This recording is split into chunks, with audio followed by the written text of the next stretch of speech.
Baik, sebelum kita selesai dengan materi, saya minta seseorang untuk memberikan doa sebelum kita mulai. Apa saja Pak? Ya. Teman-teman semua sebelum kita memulai kegiatan kita, mari kita berdoa dan percaya dengan kepercayaan kita masing-masing. Kita berdoa. Ya Tuhan, terima kasih kan memberi kami semua sebagai tempat untuk kita. Sekarang kita memberi negara kami dan memberi kami yang siswa maupun guru kami agar kami dapat melakukan semua itu berjalan dengan baik. Kami kita berdoa. Amin.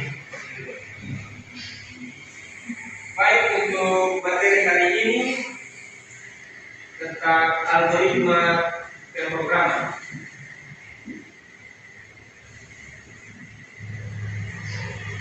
Algoritma pemrograman kita akan mengenal dalam konteks pembelajaran pemrograman awal.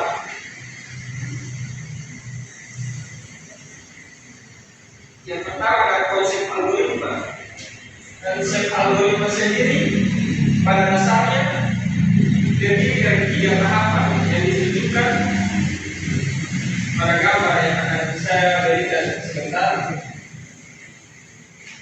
Proses ini menerima inputan, kemudian menghasilkan output atau keluar.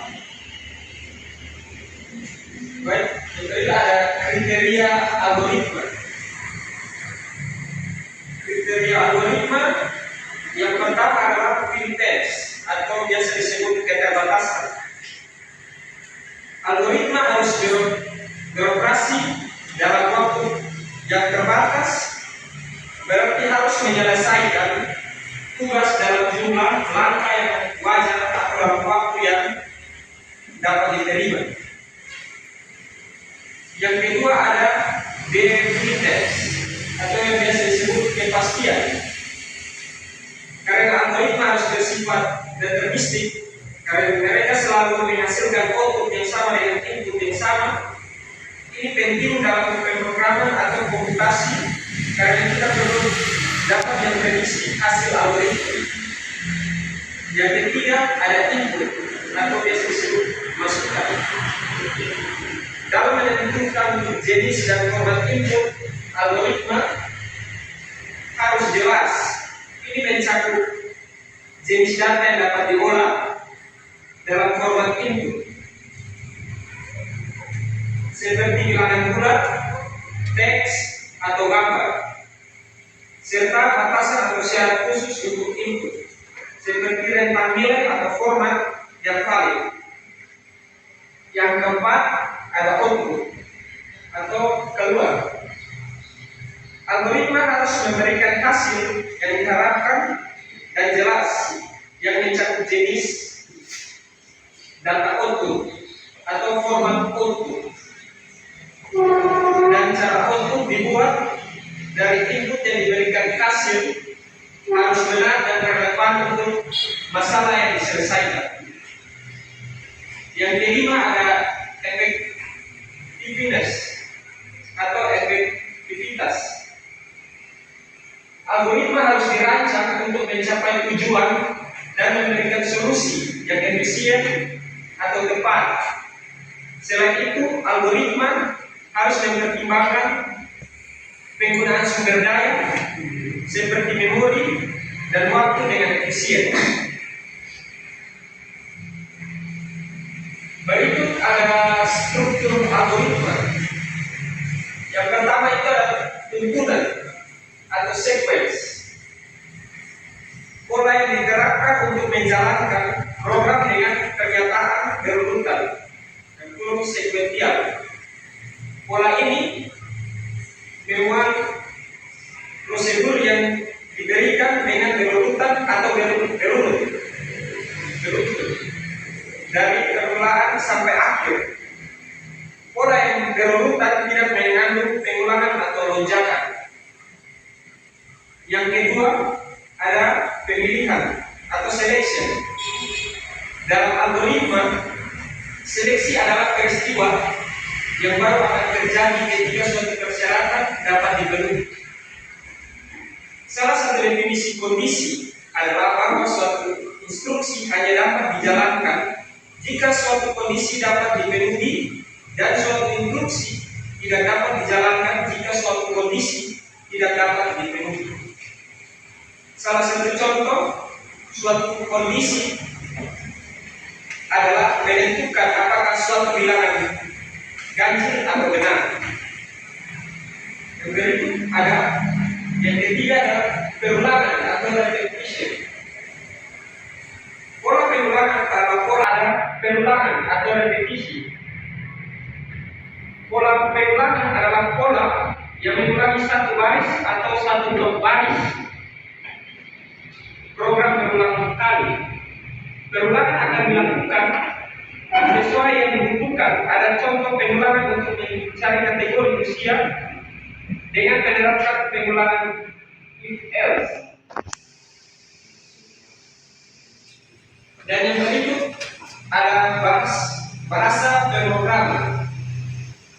Bahasa pemrograman sendiri kita ada yang pertama bahasa pemrograman tingkat rendah.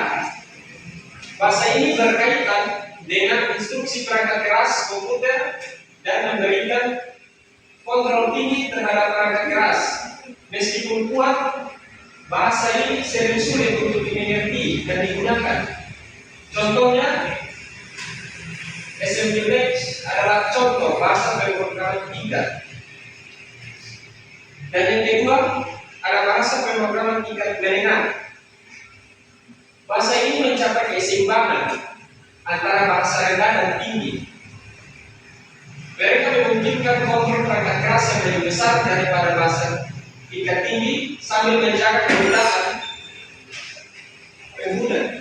Contohnya, bahasa C dan C++ adalah bahasa pemrograman tingkat menengah yang memungkinkan kontrol lebih langsung atas perangkat keras, tetapi dengan sintaks yang lebih manusiawi. Yang ketiga, ada bahasa pemrograman tingkatnya tinggi. Bahasa ini memberikan abstrak tinggi dari perangkat keras komputer, memungkinkan programmer fokus pada pemecahan masalah dan algoritma tanpa perlu memikirkan detail perangkat keras. Contohnya Python, Java, CSS dan JavaScript adalah contoh bahasa pemrograman tingkat yang mudah. Baik, sebelum kita mengakhiri materi hari ini, saya akan memberikan tugas, tapi saya akan men-share di grup WhatsApp dan dapat mengakses di grup WhatsApp dan mengirim link kembali ke saya ya. Baik, saya materi sekitar hari ini. Sebelum mengikuti saya minta seseorang untuk mungkin doa.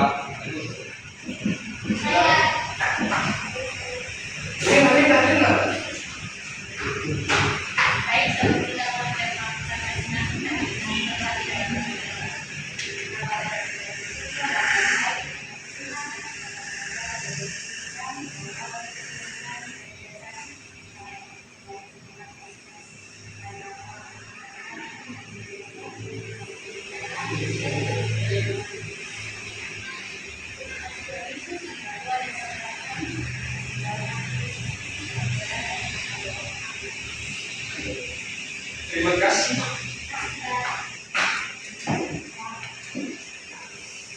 Baik, kita akan bertemu di pertemuan selanjutnya.